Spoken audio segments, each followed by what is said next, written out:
La Guerra Grande sigue hoy tan presente como en 1870. Páginas secretas e inexploradas de libros de historia y documentos celosamente guardados revelan los entretelones del mayor genocidio de América. Noelia Quintana viaja en la historia para traer al presente la verdad de aquellos acontecimientos. El estridor de las armas, por Ñandutí. Muy buenas tardes para todos, ¿qué tal? ¿Cómo están? Bienvenidos al Estridor de las Armas. Pero este sábado sí que estamos de buen humor, ¿verdad? Le ganamos a los turcos, a los genízaros, ¿verdad? Sí, les ganamos bien. A los 67 segundos fue el golazo, ¿verdad, David? Sí, acá está con nosotros todo el equipo de producción. Está Sergio, está Dani, está Fran, está David, está Jordi, todos para poder acercar un poco el programa a toda la audiencia, a los que nos están escuchando por la 1020 AM Radio Ñandutí. Bueno, les invito que para poder mirar lo que es el programa, el desarrollo del programa de hoy, por el canal 17 de Tigo Star, por el canal 23 de Personal Flow, de 19 Claro TV y todo el holding de Ñandutí. También, por supuesto, a mis seguidores por TikTok, que esto siempre todos los sábados en vivo para ellos. Bueno, hoy tenemos un tema muy importante. Vamos a hablar de la aviación paraguaya y de los propios orígenes de la aviación en sí, ¿verdad? Hacer un recorrido histórico, porque este es un programa donde nosotros entramos a profundidad sobre los temas. No es un programa de historia superficial. Nosotros profundizamos seriamente los estudios y para eso siempre invitamos a personas del área, personas que conocen muchísimo. Y hoy tengo a mis invitados de lujo que están acá conmigo en estudio. Vamos a recibir al doctor César Mareco, general de Brigada Aeronáutica en honrosa situación de retiro. Mi querido general, bienvenido una vez más al Estridor de las Armas. Muy buenas tardes, estimada profesora, a toda la audiencia también. Y felices, contentos por el resultado de la selección nacional. Golazo encima fue, general, ¿eh? Le ganamos a los otomanos, ¿verdad? Ah, sí, el brazo armado otomano eran los genízaros, ¿verdad? que eran bastante disciplinados ellos en el combate, causaban terror y tomaron Constantinopla, ¿verdad? Con Mehmed II, ¿verdad? Así fue. Así, y bueno, y estamos agradecidos siempre, honrados por la invitación que nos hiciste extensiva hoy para hablar de algunos temas que nos apasionan. Muchísimas gracias, general, por tu presencia, por estar acá siempre acompañando y aceptando la invitación que nosotros le extendemos desde este programa, desde Ñandutí. También quiero recibir a mi querido amigo, el doctor Hugo Rodríguez, coronel.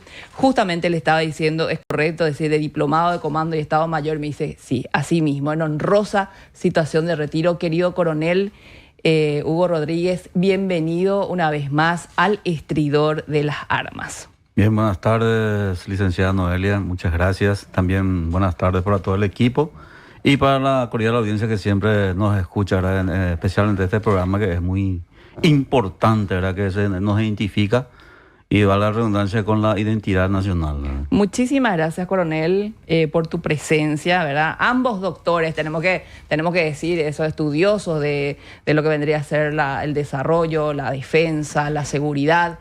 Es decir, son hombres muy preparados, muy instruidos, que hicieron su servicio con una foja de vida impecable en la querida Fuerza Aérea Paraguaya. Ellos más que nadie están autorizados, tienen la autoridad no solamente moral, académica, sino profesional de hablarnos de la aviación paraguaya. Hoy todos vamos a aprender de estos señores, ¿verdad? Y justamente le pido al área de televisión si por favor podrían proyectar el material que muy amablemente ellos han elaborado para nosotros, para este programa y también para toda la audiencia, para que podamos entender y comprender un poco más de este tema que a veces no es muy desarrollado, ¿verdad? Siempre a veces estamos mirando un poco la parte de las guerras, la parte terrestre, pero es importante conocer también a la Fuerza Aérea. Mi general, ¿cómo podemos empezar con el inicio para empezar a entender un poco el tema de la aviación? Sí, querida profesora, vamos a iniciar en esta tarde, en lo que el tiempo nos da, y llegar desde los inicios hasta la proximidad de la Guerra del Chaco. Y quiero dejar en uso de palabra al coronel Rodríguez para que inicie y vaya distribuyendo nuestros temas. Perfecto. Mi querido coronel Rodríguez, iniciamos contigo el programa entonces. Sí, y cuando iniciamos este tipo de, digamos, de conversación, siempre hacemos una pregunta muy interesante. ¿Cuántos años tiene la aeronáutica en Paraguay? ¿Cuántos años tiene que un ingenio aeronáutico, algún vector aéreo estuvo por Paraguay o algún acontecimiento o hecho histórico que se puede marcar para un inicio en Paraguay de la aeronáutica? Entonces esa es la pregunta que con el correr de esto vamos a ir respondiendo. Yo ya quería, como buen alumno, ya quería responder. Pero poder licenciada. No, sí. Es que no, es decir, obviamente podemos ver con el tema, no sé, yo creo que Concilio Petirosi, ¿verdad? Ustedes me van a decir, puede ser, Noelia, puede ser que sí, puede ser que no, ¿verdad? Concilio Petirosi y su modelo de Perduzan T, ¿verdad? Que lo trajo de Francia, o puede ser un acontecimiento en la Revolución de 1922, ¿verdad? Pero ustedes son los expertos. Yo en este momento soy una estudiante más, como todos los oyentes que estamos prendidos a este programa. Muy bien, entonces vamos a tratar de responder también para todo el mundo entonces esa pregunta que nos hicimos. Perfecto. Bueno, nuestro tema es el inicio de la aviación paraguaya, que para ello nos trazamos el objetivo de conocer los inicios de la aviación paraguaya. Tenemos 2 puntos en el sumario. Desde la leyenda, ¿verdad? Que es una leyenda muy interesante. Primero la que uno conoce en la escuela, que es la mitología, la leyenda griega, ¿verdad? Sobre Dédalo de Ícaro. Y algo demasiado interesante y muy importante para nosotros como nación, ¿verdad? Que los guaraníes ya tenían una leyenda sobre un aparato de locomoción aérea. Ah, bueno, qué suerte, porque yo decía, ¿será que me van a hablar de Caxias? Yo estaba pensando, ¿será que van a hablar de Caxias en la Triple Alianza? Pero no sabía del tema de los guaraníes, mi coronel. Sí, ahora vamos a mostrar, ¿verdad? Que está en un libro que data de 1946 que se llama Silvio Petirosi, un sudamericano insuperado. El autor es el mayor en situación de retiro, Leandro Aponte Benítez. Leandro Aponte, sí. Una de las mejores plumas que tuvo la Fuerza Aérea Paraguaya. Así mismo. Bueno, voy a dar entonces inicio yo. Quiero significar lo que mencionó bien mi colega. Silvio Petirosi es la piedra angular de la aviación nacional. No solamente la aviación militar, sino de toda la aviación, ¿verdad? Entonces, para ir desarrollando nuestro tema, querida profesora, vamos a referirnos primeramente al inicio de la aviación en sí, con los mitos que uno tiene, porque fue siempre deseo del hombre, ¿verdad? Surcar los cielos, imitar lo que hacían las aves, ¿verdad? Cierto. Y volar era un sueño largamente acariciado, y nos vamos entonces a la mitología griega. En este caso quiero referirme, y transportémonos mentalmente 1500 años antes de Cristo. Estamos en Atenas. Existía ahí un famoso inventor de nombre Dédalo, ¿verdad? Él era un inventor afamado y era altamente estimado por las cortes reales de la época, ¿verdad? Tenía un hijo de nombre Ícaro. Él era un inventor muy destacado, pero él era envidioso. Cuenta la mitología de que en un momento dado uno de sus sobrinos, que se llamaba Talos, inventó una sierra que para la época era un invento demasiado significativo, y por la envidia que él tuvo, entonces le sacrificó a su sobrino. Una vez que eso fue comprobado por las autoridades, fue enviado al exilio. Fue enviado a un exilio en una isla denominada Creta, que está próxima a Atenas. Y allí entonces él empieza a servirle al rey Minos, que era, Minos era el hijo de el rey de una deidad griega, Zeus, y de una diosa denominada Europa, ¿verdad? Desde ahí va la mitología ¿verdad? Entonces, ¿qué sucedió ahí? ¿Verdad? Sí, ¿qué pasó? Que Minos, para lograr la legitimidad ante su pueblo, le solicita al dios de los mares, Poseidón, que le haga una señal para que el pueblo le siga. Y aparece en medio del mar Egeo un toro blanco, ¿verdad? Un toro blanco que era algo fascinante para la época. El toro que más tarde iba a convertirse en un inconveniente para todos, voy a explicar. Ese toro aparece y gana legitimidad el rey Minos. Bueno, lo que Poseidón le dice a este rey, que le tiene que sacrificar a ese toro más adelante, cosa que el rey no hace, ¿verdad? Entonces, como castigo, este dios Poseidón hace que la esposa de Minos se enamore del toro, ¿verdad? Es una leyenda impresionante. Pero tenemos que entender un poco de mitología griega. Bueno, muy griego ya. Muy griego, sí. Bueno, ¿y qué pasó, verdad? Entonces, como esta señora se enamoró de este animal, ella recurre al inventor que estaba ahí, que era Dédalo, y le fabrica un animal parecido, una vaca en este caso, ¿verdad? De madera. Entonces ella ingresa dentro de ese invento, ¿verdad? Y el toro hace lo que tenía que hacer, y a los 9 meses, ¿verdad? Nace el Minotauro, mitad toro, mitad humano, ¿verdad? Sí, sí. Bueno, entonces ahí nace el Minotauro y el rey Minos le confía a este señor Dédalo la construcción de un lugar para poder tenerle a esa criatura ahí, y confecciona el laberinto. Un laberinto, ¿verdad? Sí. Bueno, una vez en el laberinto, el rey Minos, por otro problema que tuvo con este señor Dédalo, le confía también ahí le confina a Dédalo y a su hijo en ese lugar. Luego el Minotauro muere, ¿verdad? En manos de Teseo, que vino a conquistarle a la hija es larga la historia. Bueno, final de eso, queda Dédalo y Ícaro atrapados en el laberinto, y la única forma de salir era volando. Entonces encuentran las plumas de las aves que estaban por ahí, Sí. arman ambos las alas, y una vez que estén, le dice Dédalo al hijo Ícaro, le dice: bueno, no te acerques tanto al sol, ni tampoco vueles muy debajo, porque el mar puede hacer que moje tus alas y te va. Bueno, salieron ambos volando, y el hijo impetuoso se acerca, no le escucha al padre. Hay varios mensajes en esta historia, y cae precipitándose en el mar Egeo.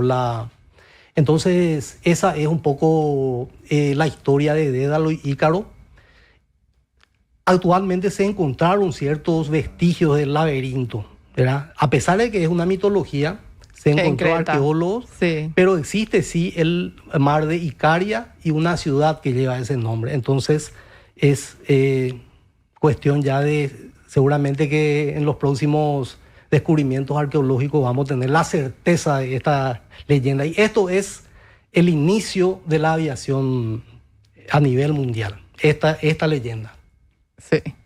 Muy interesante, ¿verdad? Porque siempre los griegos tomaron mucho el tema de la mitología para explicar un poco sus deseos o plasmar en ellos, ¿verdad? Con el tema de los dioses del Olimpo. Y realmente, cuando yo estuve por Creta, cuando fui a estudiar a Grecia, ¿verdad? ellos no están muy desvinculados de su mitología aún, ¿verdad? Yo tuve la oportunidad de estudiar en el 2012, ¿verdad? Quiero último sí. agregar, profe, que un historiador llamado Ovidio, en el año 8 después de Cristo, él escribe una obra que se llama La transformación o la metamorfosis, donde él describe la vida de Apolo y de las deidades griegas, y entre eso aparece la historia esta fascinante del primer hombre que vuela. Qué importante, ¿verdad? Y así varios intelectuales a lo largo de la historia, ¿verdad? Leonardo da Vinci con sus inventos, ¿verdad? Inclusive hélices, el tema del globo aerostático y muchas cosas más podríamos, de los inventos antes de llegar en sí a lo que es una máquina o el arte de la volación también, como se mencionaba en su tiempo atrás, ¿verdad? Es muy interesante porque nosotros también tenemos nuestra leyenda que el coronel Rodríguez va ahora a mencionar. Bueno, eso no sé, ¿verdad? Ese todavía no escuché. A ver, coronel, ¿qué? Sí, siguiente, por favor. Sí. Bueno. La siguiente, sí. Ahí estamos. Bueno, hay como mencioné, el libro de Leandro Aponte Benítez. Aponte, sí. Habla sobre la leyenda del ñandúa. Ñandúa es un aparato de locomoción aérea que supuestamente los guaraníes ya conocían. ¿Cómo surgió eso? Como verán ahí en la pantalla, cuarta, quinta generación de los guaraníes en el pasado, ¿verdad? Y esto descubrió el general Samaniego en sus años mozos, dice Leandro, en la tierra de Lipir. Lipir hoy en día es Concepción. Entonces ahí habitaban los Caguá, los indios guaraníes de Caguá. Y ellos ya conocían, o sea, ellos mencionaban la leyenda del ñandúa, que cuenta que dos hermanos gemelos fueron arrancados del vientre de la madre como una prueba. Ellos eran semidioses, como una prueba. Al ser arrancados del vientre de la madre, ellos tenían que sobrevivir. Dos hermanos gemelos, uno de nombre Paicuara y el otro de Ibanguzú. Al ser arrancados del vientre de la madre, entonces ellos iban creciendo y tenían que desplazarse hacia el oriente, tenían que ir hacia el este, donde supuestamente se trasladaron los padres, que eran semidioses. En el camino ellos iban creando, el siguiente por favor, iban creando animales, plantas, porque tenía esa virtud. Pero también en el camino, ¿verdad? Nunca falta, le conocen a una hermosa mujer, una doncella, de nombre Urutaú. Y Ibanguzú se enamora de Urutaú. De Urutaú. Sí. ¿Qué pasa con esa cuestión, verdad? Que empiezan a retrasarse en el camino que era para llegar hasta sus padres. Esa era la misión que ellos tenían, era una prueba. Entonces Paicuara, el gemelo, se adelanta del hermano. Llega él primero a presentarse a los padres y cuando le consulta a su hermano le dice que él quedó en el camino. Y ahí entonces el padre, por favor, siguiente, le entrega un aparato de locomoción aérea, llamado ñandúa. Siguiente. Mira. Estos dibujos fueron hechos por un oficial de la Fuerza Aérea. Nosotros habíamos hablado de eso. Es bueno dibujando. Entonces, sí, lo que él hizo es imaginarse, ¿verdad? El aparato de locomoción aérea y lo hizo de esa manera. Para la época, como usted estás viendo ahí. Sí, justamente iba a preguntar, y estos gráficos, estos dibujos, iba a preguntar justamente. Y justamente hizo son gemelos también. Los hermanos son oficiales de la Fuerza Aérea, capitán Ortigosa el apellido. Mira, bueno, hijo de un oficial de infantería, sobrino de un oficial de la Fuerza Aérea. Bueno, saludos para todos para los artistas, sí, ¿verdad? Porque hay que tener un arte para hacer estos dibujos. Bueno, sí. Y él se imaginó, ¿verdad? Y hizo de esa manera como estábamos viendo ahí. Entonces, Paicuara volvió, le rescató al hermano, pero como el ñandúa no podía ser eran para dos personas, ¿verdad? Y él se imaginó, Ortigosa es el que se imagina, y él dibujó eso. Y queda la mujer, ¿verdad? Ahí. Y cuando se da cuenta que el amado había ya abandonado el lugar o desaparecido, entonces comienza su llanto, ¿verdad? Entonces tenemos dos leyendas en una, ¿verdad? El tema del llanto Urutaú, del sí, Urutaú, que se convirtió en ave, sí. Y el ñandúa, que es un aparato de locomoción aérea, que conocían dos clases, el ñandúa que era monoplaza y el ñandúa que era biplaza, por lo que cuenta esa historia. Interesantísima. Pero eso muy está nuestra mitología guaraní, ¿verdad? La cosmovisión, es decir, el aspecto de la religión guaraní, ¿verdad? Y mirá cómo Yo sinceramente no conocía este aspecto, y eso que estudié en una historia, ¿verdad? Pero esta parte Esto no. está también en la revista militar número 4950 de 1945. Y hemos rescatado digamos, del pasado, porque esto ya se escribió y es por demás muy interesante, ¿no? Ah, yo quiero esta parte para mi clase, para mis futuras clases, por supuesto que sí, ¿verdad? Sí. Bueno, esto es por lo menos a nivel local, ¿verdad? La familia lingüística guaraní ya hablaba entonces de un aparato para volar, ¿verdad? Qué interesante. Sí. Y Y Leandro Aponte es uno de los historiadores más serios que tenemos en este... Totalmente. Yo creo que es la primera Sí. referencia, ¿verdad? Y justamente durante el curso de Historia Nacional visitamos nosotros comunidades guaraníes. Y las ganas nos faltaban para preguntar qué significaba para él el ñandúa. Y lo que uno de ellos me dijo es que ñandúa es aquel que crea cosas. Ese es el término que le dan, el significado que le dan a ñandúa. El creador. El que crea el que cosas. crea ¿verdad? cosas, ¿verdad? Justamente. Y tiene algún tipo de relación. El siguiente, por favor. Bueno, acá hay un tipo de cronología, ¿verdad? Y vamos a tratar de responder un poco a esa pregunta que nos hicimos al inicio. En la fecha es lo que tenemos problemas. ¿En qué sentido? Y en el año, por ejemplo, de 1866, 1867, durante la guerra contra la Triple Alianza, como verás, los aliados izaron globos cautivos en Potrero Piris. Siguiente, por favor. Este es un artículo de un medio de prensa que dice que, como te fijarás, ¿verdad?, que había un aeronauta en la guerra del 70, ya hubo, de nombre, es un oficial polaco. Ah, los Chodacevic, sí. Los polacos, sí. Que fue contratado por los aliados para traer el aparato, Y trajo. considerado aeronáutico. Entonces la fecha que se hizo ahí hasta hoy han pasado como 159 años. Entonces esa sería la respuesta de cuántos años tiene la aeronáutica en Paraguay. Pero podemos hablar de la aeronáutica en Paraguay cuando el instrumento fue utilizado por los aliados. Sí, porque se hizo la primera cortina de humo en Paraguay. Sí, pero eso hicimos nosotros, ¿verdad? Sí, para que ellos no puedan, porque como era estático querían ver Sí, el teatro sí. de operaciones desde cierta altura, ¿verdad? Entonces nosotros le hinchábamos la pelota prendiendo fuego Sí. con el humo, ¿verdad? Y le obstaculizábamos, ¿verdad? Lo visual, ¿verdad? Pero por eso mi pregunta es, En el territorio paraguayo. por eso yo no le mencioné, sí, en territorio paraguayo, por eso no le mencioné a Caxias, ¿verdad? Pero como fue en territorio paraguayo, entonces por eso, En Paraguay, sí. en Paraguay. Hubo Siguiente. También destacar que es el primer evento de inteligencia aérea en Sudamérica Sí, y claro. también el primer evento de contrainteligencia cuando se incendia el campo para que ellos Por no parte puedan... nuestra, Sí. Por claro. parte nuestra. Por parte nuestra, sí. Bueno, este es un artículo de Eloy Martin, un oficial argentino, que escribió este artículo.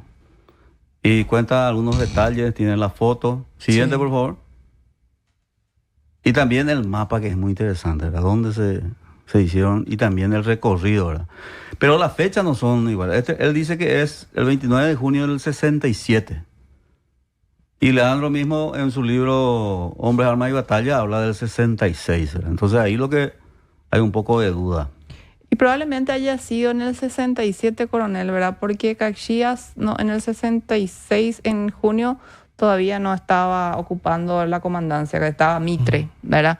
Entonces es lo más probable que sea en el 67. ¿verdad? En el 67. Sí, sí, Probablemente. sí. Bueno, y habla también de la segunda batalla de Tuyutí. Ah, ese 67, Sí. por ejemplo. ¿verdad? Sí. Siguiente. La segunda Tuyuti, sí.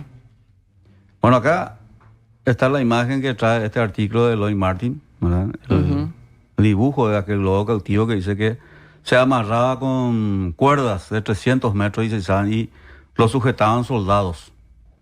Bueno, para que ellos, porque el globo cautivo no se le dejaba ir. Y hizo, la línea roja fue el recorrido que realizó frente a Estero Bellaco. Probablemente antes de la segunda batalla de Tuyutí, que fue el 29 de junio, fue el izamiento. Con eso, ellos dicen que observaron los campamentos de Curuzú, Curupaití y también Humaitá. Siguiente, por favor. Y estos son nuestros periódicos de la época que hacen alusión al globo cautivo. Hay muchos artículos. Siguiente.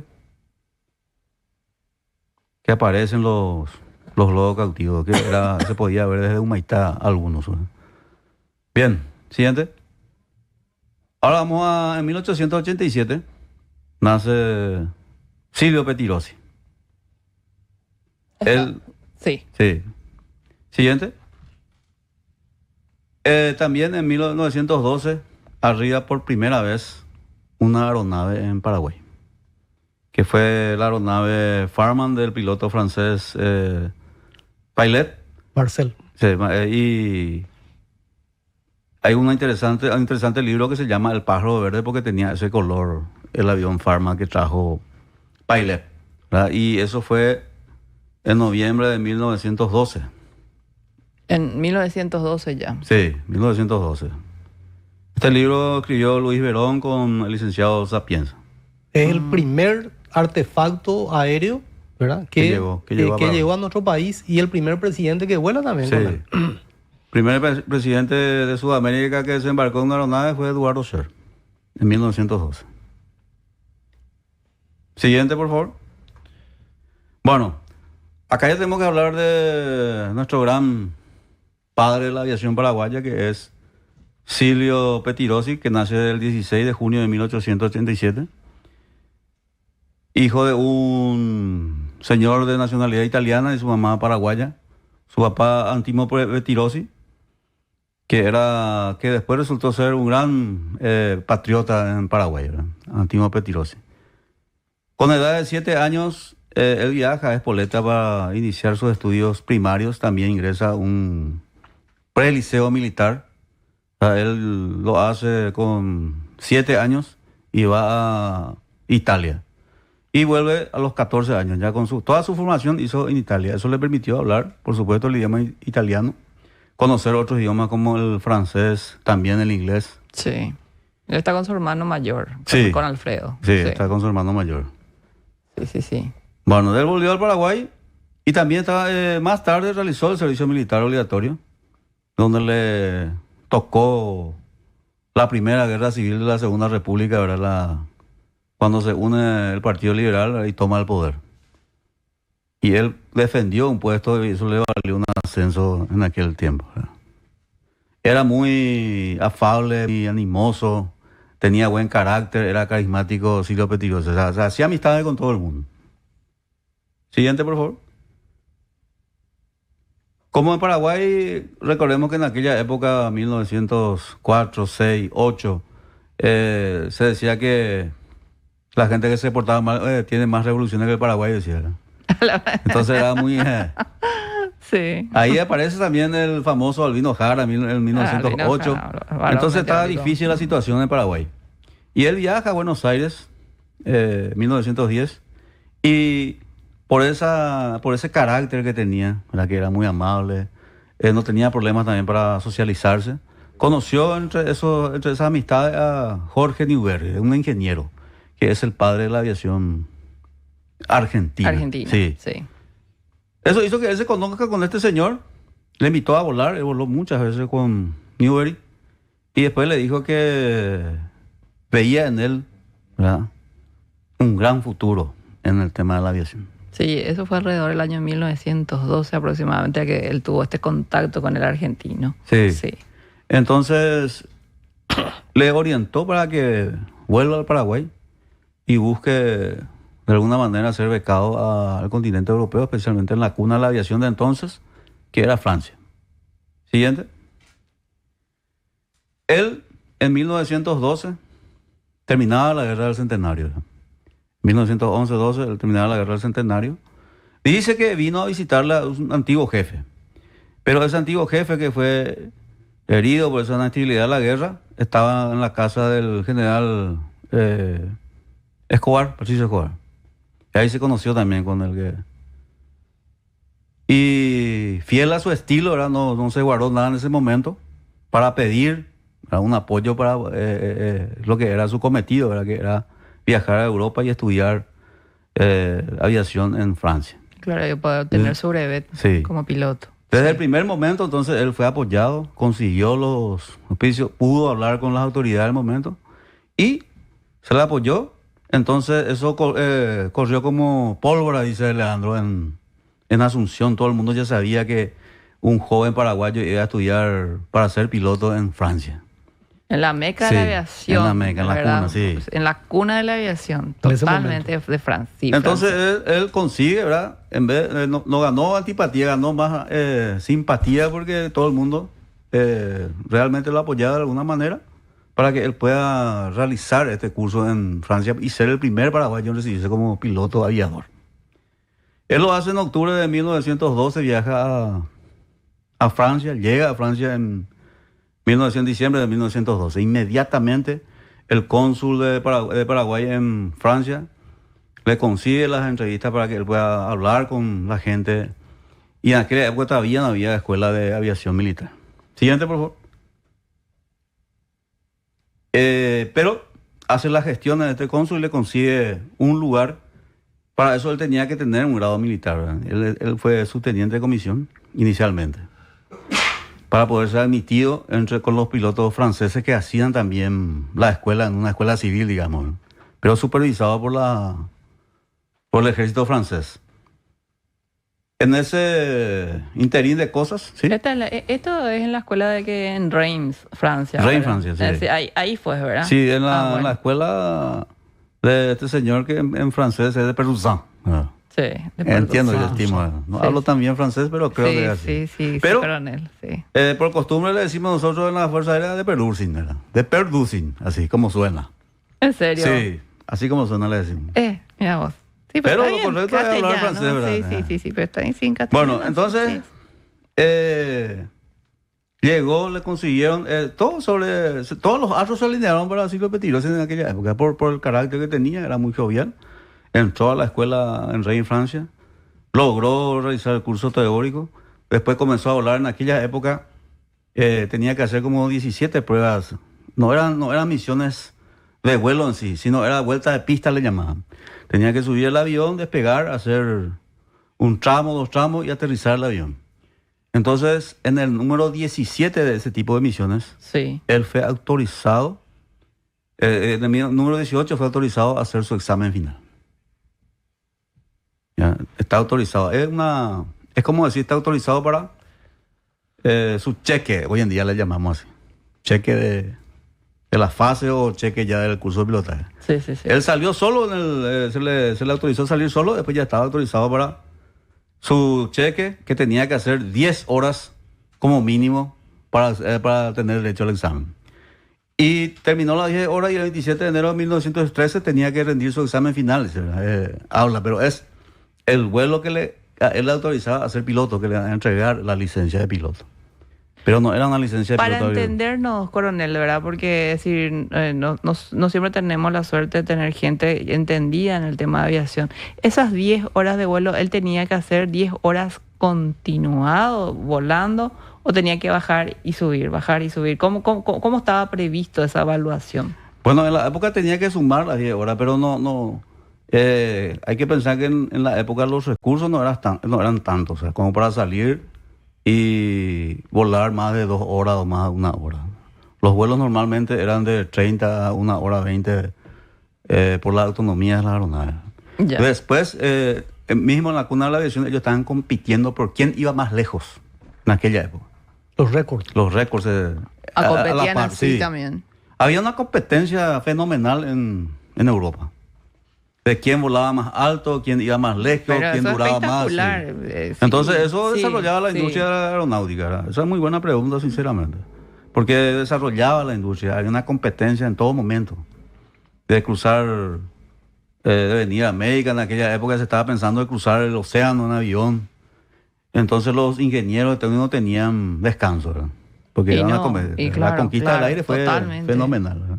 Tanto así que en menos de 100 años ya se llegó a la luna inclusive, ¿verdad?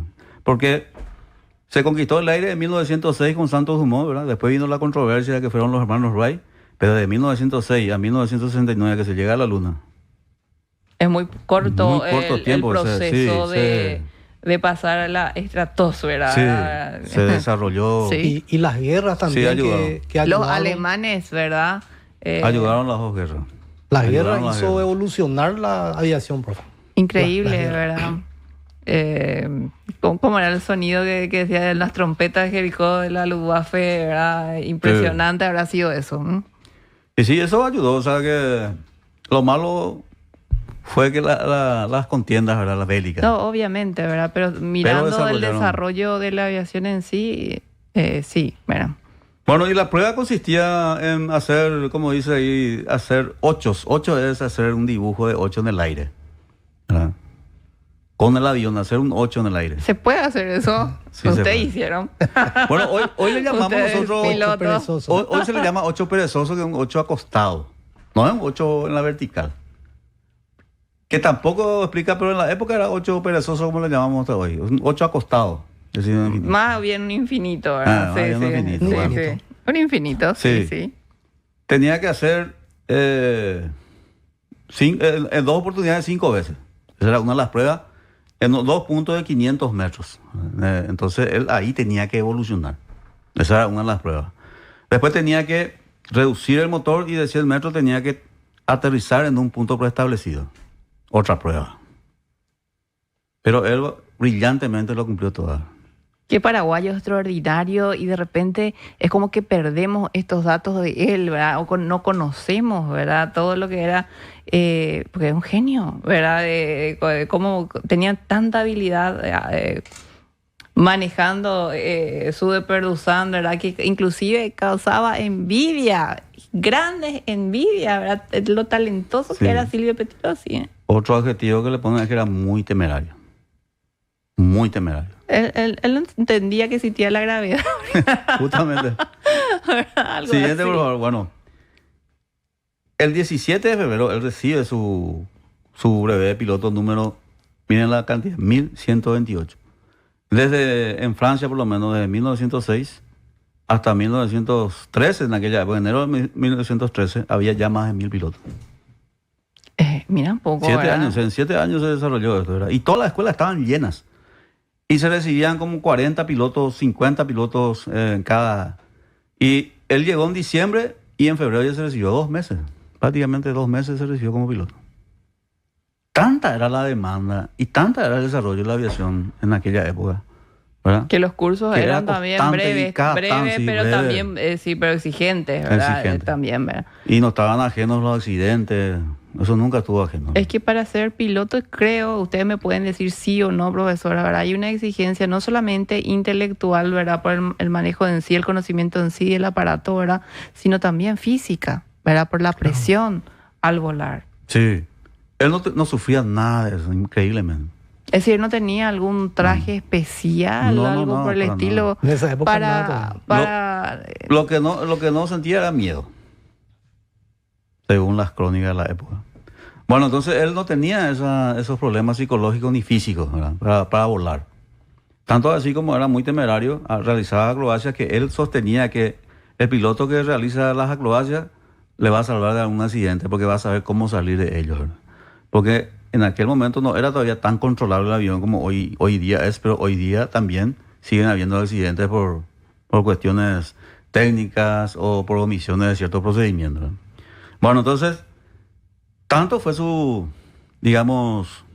brillantez de la época, que él fue el mejor egresado de su promoción.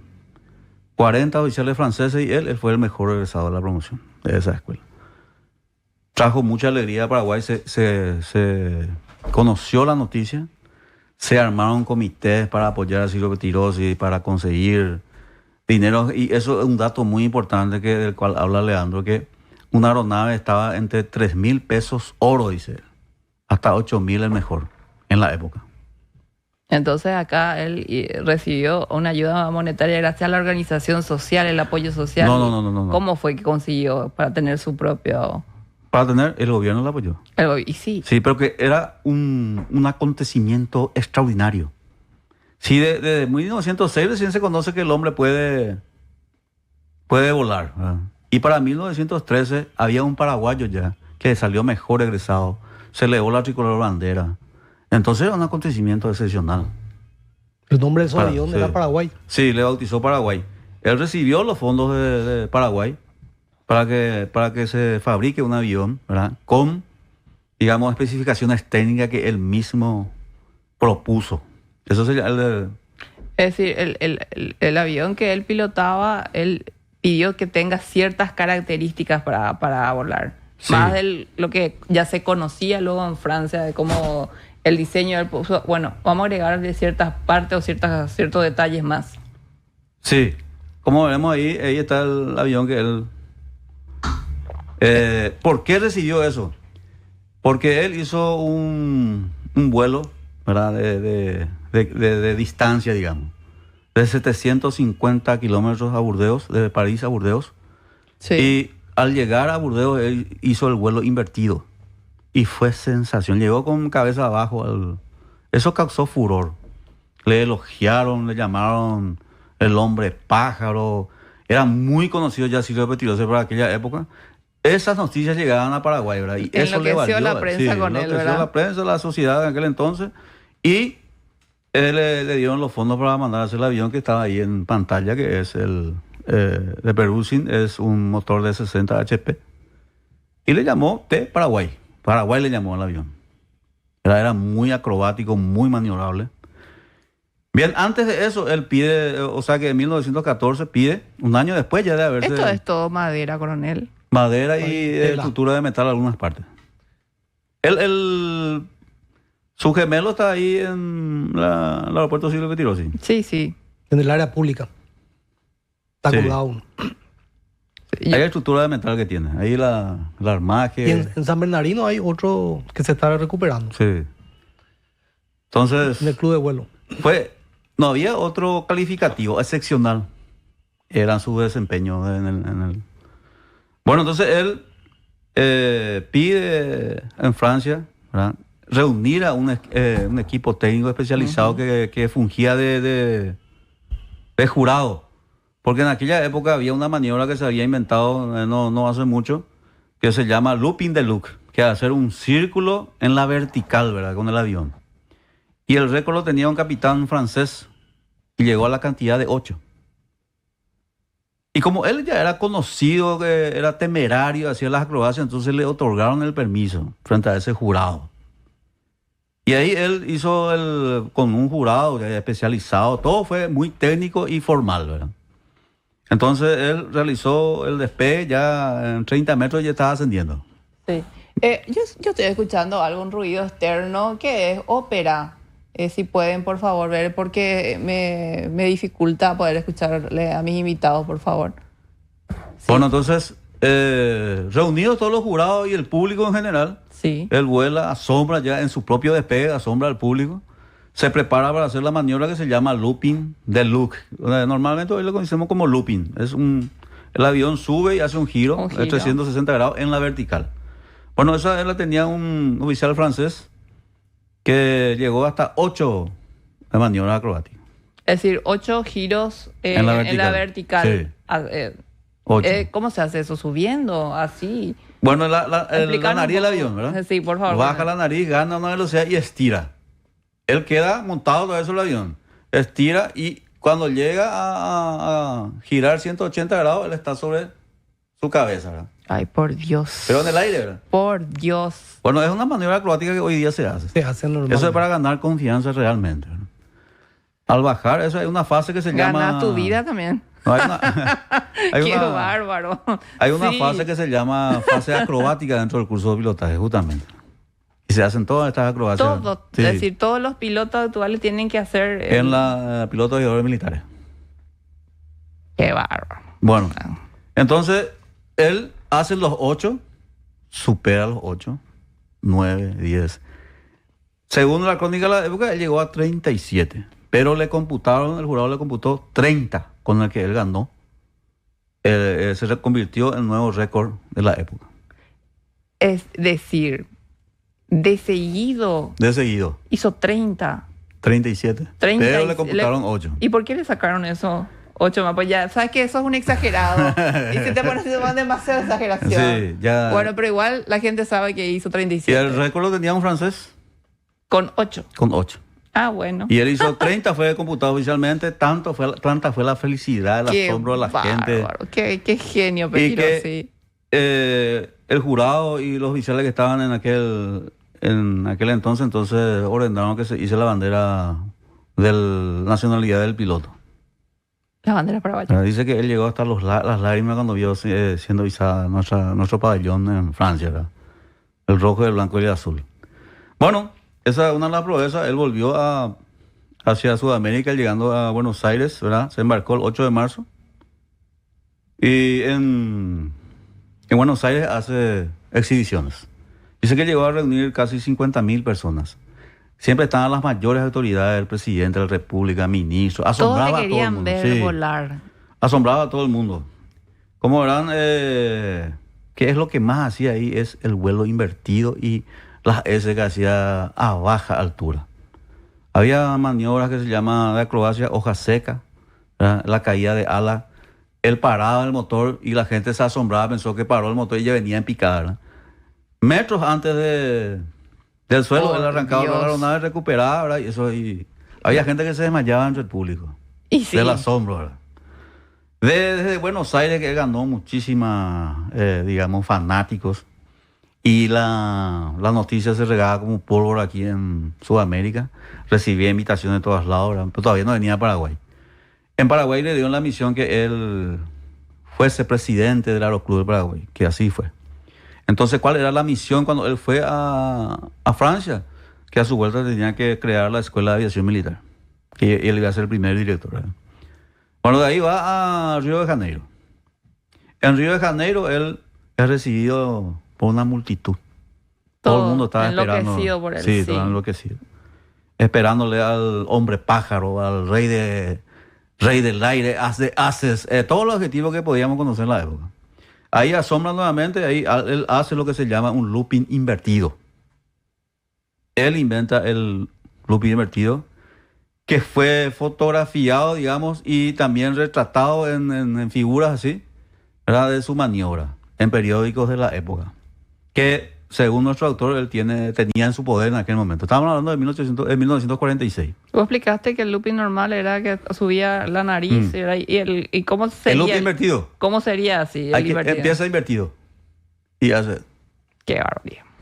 Qué barbaridad, por Dios. La cabeza por fuera del giro. La cabeza por fuera del Qué giro. bárbaro. Está Y eso- en mente Silvio Petiro, hace un capísimo, ¿verdad? Qué loco. Sí.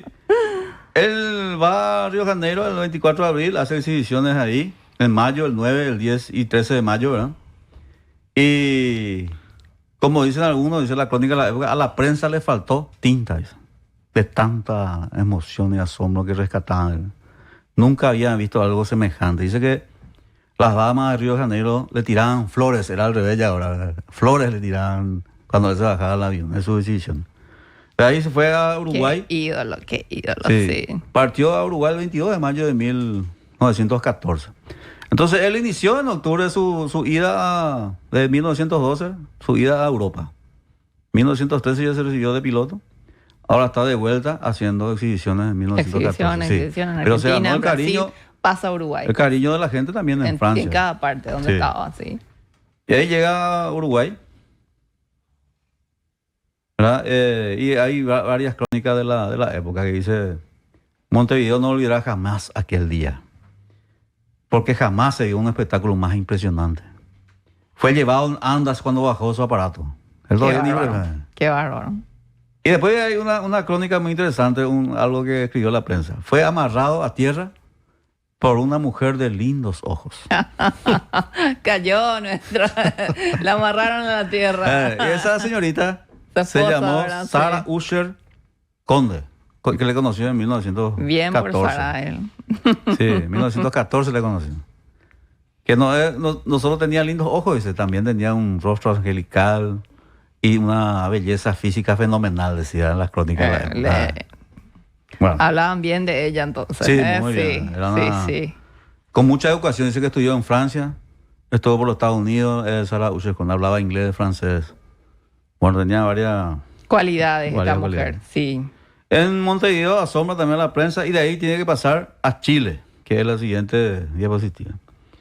Él llega a Chile un 14 de julio de 1914, gracias a una misión que le encomendó el ministro de Guerra y Marina. Él tenía que comprar aeronaves tenía que recibir ciertas aeronaves en Chile. Y el ministro de Guerra y Marina que estaba como segundo en ese momento, era Adolfo Chirife. Chirife, que va a ser gran protagonista polémico, después. Chirife, El sí. 22. Sí, Chirife. ¿Por qué vino también de Francia? Porque en Francia, en Europa, estaba comenzando ya la Segunda Guerra Mundial. Por eso él trajo la aeronave que el gobierno paraguayo hizo los esfuerzos para que se compre. ¿Para qué? Porque él iba a formar la Escuela de Aviación Militar en Paraguay. Sí. Bueno, entonces cuando él llega a Chile, ve empapelada la ciudad. Y la ciudad de Santiago está con varios carteles, digamos. Llegó, dice, el gran aviador sudamericano. Esa era la cartelería que había con su foto. Y entonces él recibe a la prensa y le preguntan, le asedian con preguntas de vuelo. Y él dice, yo no iba a volar aquí. Así le dijo. Así. Yo no iba a Yo no volar. iba a volar aquí. Yo no vine para volar. Y ahí la prensa, ¿por qué? Si trajo su avión, que... Sí, volaste en tal parte. ¿Por qué acá no, verdad? Después, a la insistencia de los reporteros, él dice, bueno, yo no iba a volar en un lugar tan hermoso aquí que omiten mi nacionalidad. Y sí, porque le pusieron aviador sudamericano, es decir, de todos, ¿verdad? De toda Sudamérica, ¿verdad? No, él quería... Yo creo que de ahí del título también de Leandro. Un paraguayo, un sudamericano. Y sí. Porque la primera edición fue un paraguayo.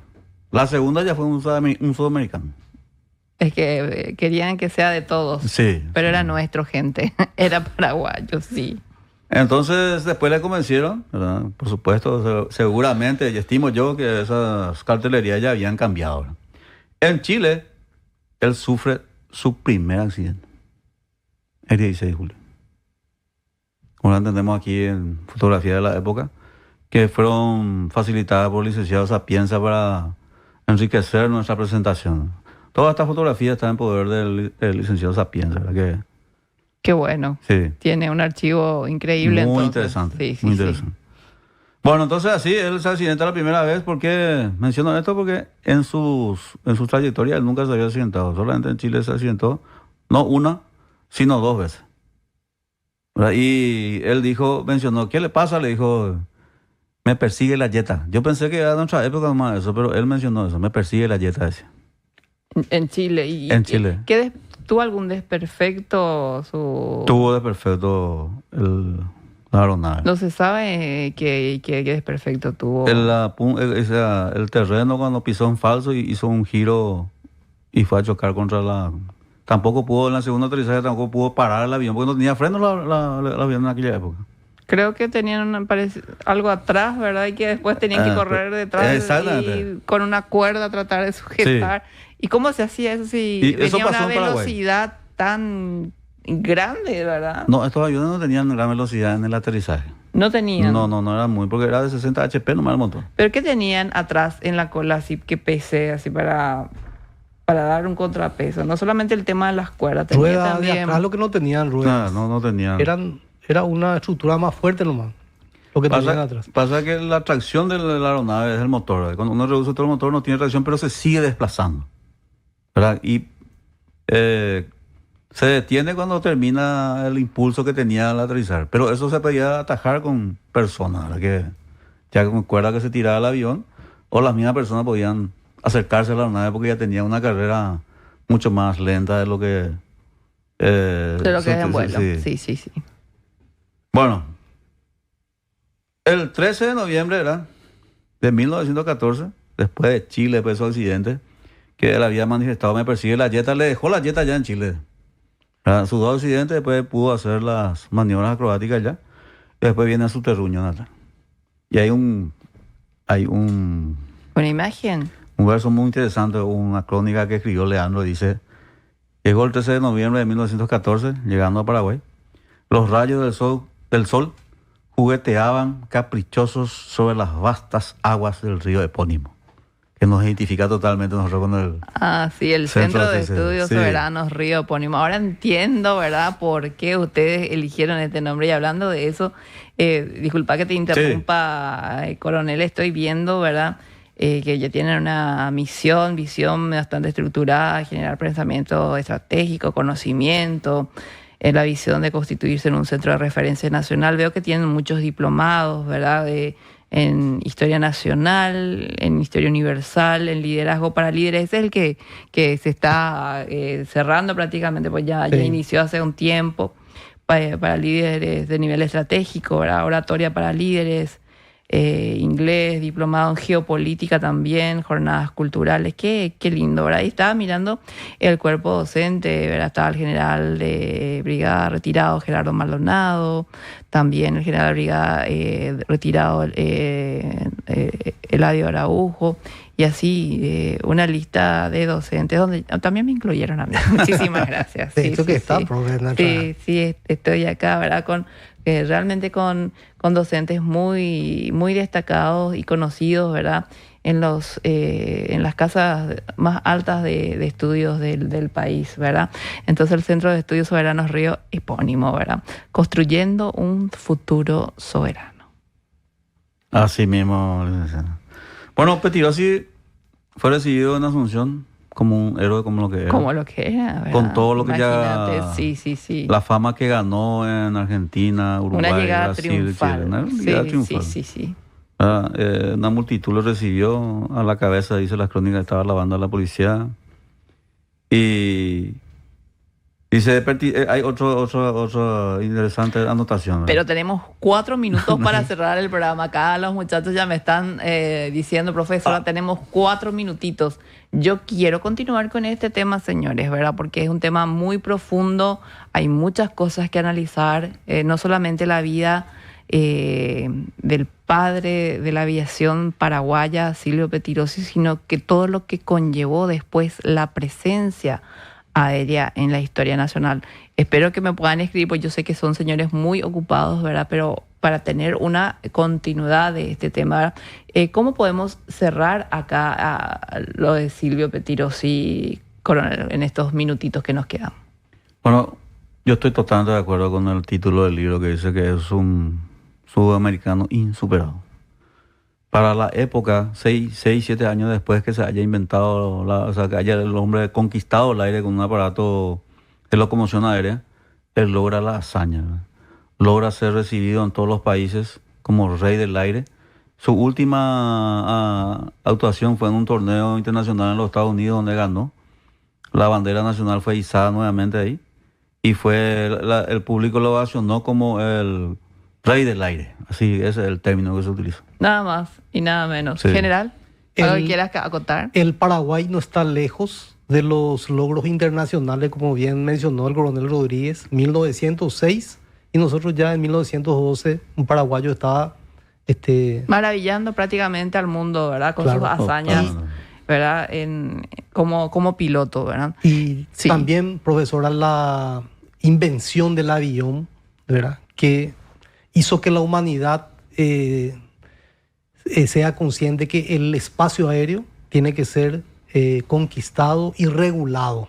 También. Que despierta una profunda reflexión que en la próxima vez que vengamos vamos a estar desarrollando. Gracias, general, por tu presencia. Coronel, increíble todos los datos que compartiste con nosotros en esta primera parte, vamos a decirlo bien, en la primera parte porque vamos a tener una continuidad. Muchas gracias por tu presencia, coronel. Muchísimas gracias a usted y un saludo a la audiencia. No olvidar al Yandúa, de la Oranía. No, ya no me voy a olvidar de esto. Así, muchísimas gracias a todos por la compañía y así es que recordamos al padre de la aviación paraguaya, Silvio Petirosi, pero este tema va a continuar, entonces sigan prendidos y haciéndome compañía como cada sábado. Hasta luego.